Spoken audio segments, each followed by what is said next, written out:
दर्शन उसका बेड़ा पार है।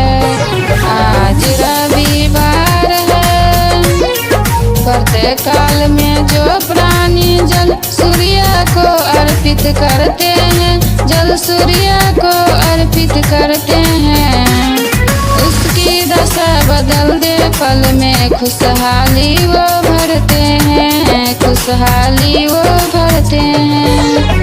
तेज का भंडार है, महिमा बड़ी अपार है, सुबह सवेरे करे जो दर्शन उसका बेड़ा पार है। आज रविवार है।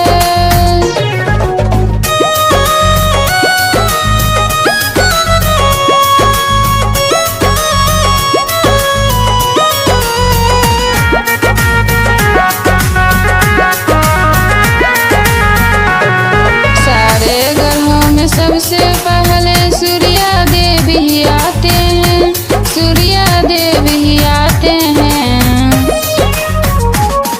यश कीर्ति और भाग्य विधाता इनके ही गुण गाते हैं, इनके ही गुण गाते हैं। लीला बड़ी अपार